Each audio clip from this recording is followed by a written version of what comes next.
Good morning. Welcome to Morning Devotions. I'm Pastor Sumrall. Tonight, Pastor Jamie Widener from Shanghai in Taiwan is going to be ministering to us. And then all day tomorrow and all day on Sunday, we'll be preaching out of the book of Acts, closing out the great storm, the unmiraculous, miraculous. How incredible miracles look almost like an accident.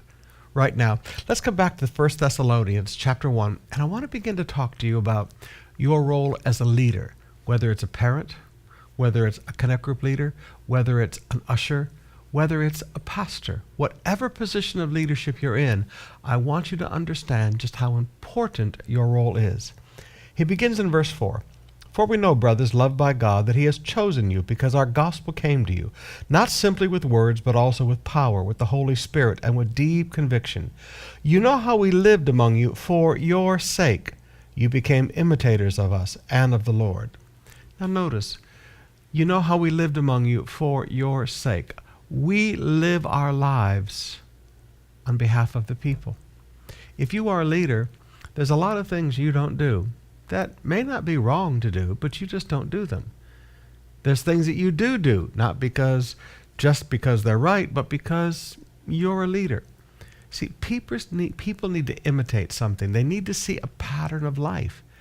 Young people look to their sports heroes and they look to all these other things as patterns of life, when as pastors, as parents, as connect group leaders, at every level of leadership in the church, there are people that are looking at you.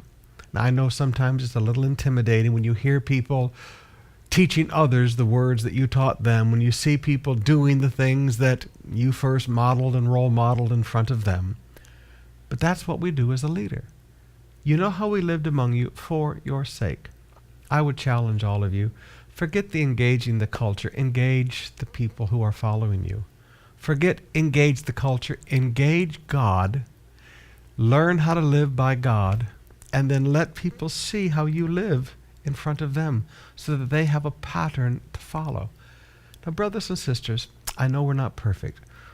It's like a young man came to me and said, oh, Pastor Sumrall, I've been here, I've been there, but, Pastor Sumrall, I trust you. You're such a good man, da-da-da. And I said, young man, please, if you follow me around, I'm going to disappoint you just like everybody else has. You keep your eyes on Jesus. I understand that part of the truth. But there's another part of the truth that's also equally important that each of us understand. People need people to follow.